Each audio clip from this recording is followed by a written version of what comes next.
Hey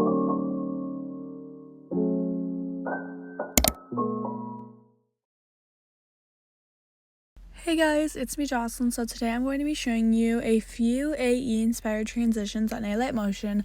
I'm so sorry I haven't done voiceovers for like quite a bit now. I've been super duper busy with a ton of other stuff, and I'm sorry if my content isn't as interesting. I'm trying to make it more interesting and go back to what I used to do.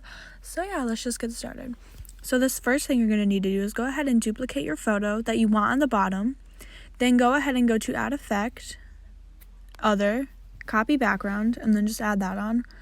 And then go to Matte Mask and Key, and go to Wipe, and then just add that on, and set the end 50.0%, and then go to Distortion and Warp, and then find the mirror effect right here, and add that on. So now on the bottom picture, go ahead and add 2 keyframes, and on the second one, just go ahead and slide your photo so it's like this, and then just do an outgraph so it looks like this. I clearly didn't choose the best photo for this considering there's 2 different people in it, but whatever. So now what you want to do is you want to go ahead and add on your photo that you're going to want on top. Like I'm just going to use this one for the one on top. Now you want to go ahead and select a diamond shape or a square-like shape in the little shapes category. I'm just going to turn mine so it looks like a diamond. Now what I'm going to do is I'm going to add 2 keyframes, one at the beginning, one at the end, and I'm going to make it zoom in all the way so it covers the whole entire picture. And then I'm going to go ahead and do an outgraph like this so it looks like this. Then we're going to go to the little spin panel, and then we're going to spin it a ton like this. It doesn't matter, you guys can do it as much or as little as you want. It just depends on you. And I'm going to go ahead and add on a little shadow just because I like the look of a shadow on it. Now what I'm going to do is hold down on the diamond and the photo that I want to be spinning and hit mask or the little mask key, and then it's going to look like this. Sorry, my Alight Motion is really laggy, but it'll end up looking like this. Well, you guys have already seen what it looks like. I highly recommend adding the shadow on there because it makes a ton of difference. And I highly recommend spinning it a ton as well because that works too. And this is the first transition. I have seen this coming, like this transition has became like really popular in the months of November to like now January. Well, it's February now, but you know what I mean. So yeah.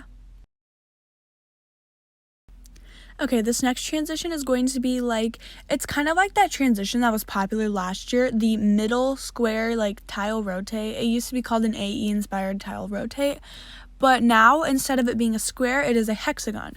So what you want to do is go ahead and you can type it in if you want. I'm just going to go ahead and type in hexagon tile spin, tile rotate, and then you can add it on.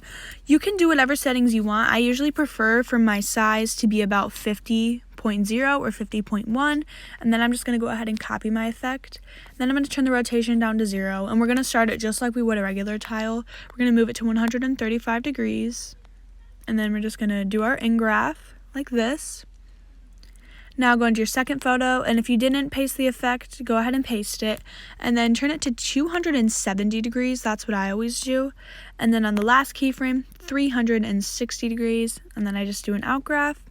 Now, you could leave it like this, but this isn't really AE inspired, so what you want to do is you want to hold down on the first photo, like on the side, just hold down on it, like this, then tap this little group button right here, then go on to tiles, just add tiles on, and mirror it. And you guys can spin it to whatever you want. I usually do like 115 or maybe 130. Then I'm just going to do my in-graph again. So this is what it looks like so far. Now you want to go ahead and hold down on your second photo, this one right here, and group it. Add on tiles as well. And go ahead and mirror it. And this time do negative 115 or negative of whatever the number that you used on the spin. And then just do an outgraph for that. And this is it.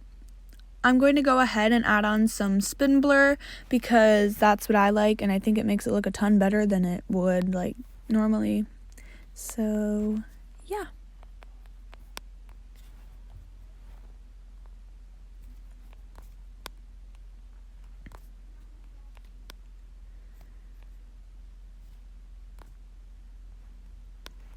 And yeah, this is the final transition.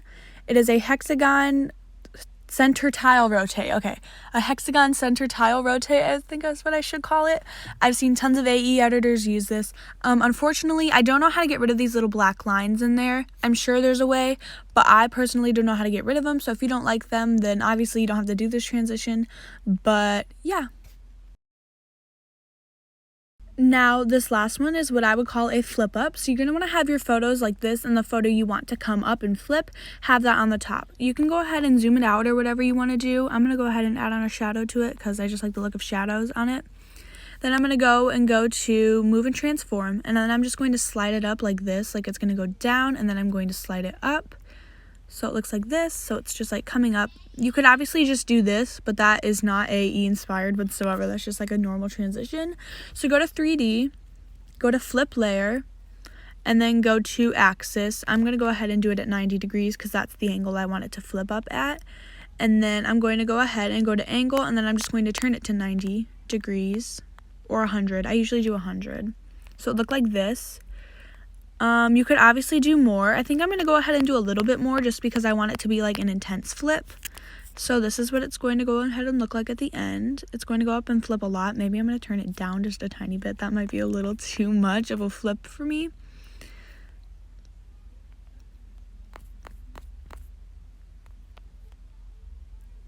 So this is what mine looks like.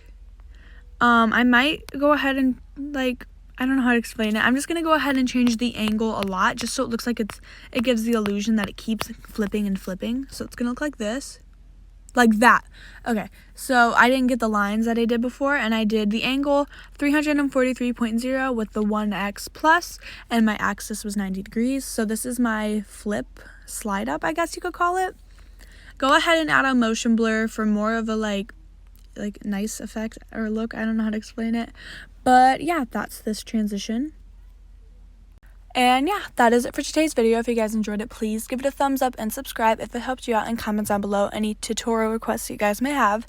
We are very, very close to 27K, so thank you guys so much. Pretty soon we're going to be hitting 30K, which is insane to me. That's so many of you, and I don't know why so many of you wanted to subscribe to me, but I'm really glad that I can help all of you out with your editing. I've had so many subscribers who have evolved into such amazing editors. I mean, you're all amazing editors in general, but some of them have evolved into like insanely talented editors, and I'm very proud of all of you, and it makes me so happy that I got to be a part of that and their growth during editing. And all of you guys, I just wanted to say thank you for that. And yeah, thank you guys for watching. If you made it this far to the end of the video, I love you guys. And if you want to go follow my TikTok, which it's just jocelynsedits, and my Instagram is gray.amp, just in case you didn't know what those were. And yeah, I love you guys. Bye.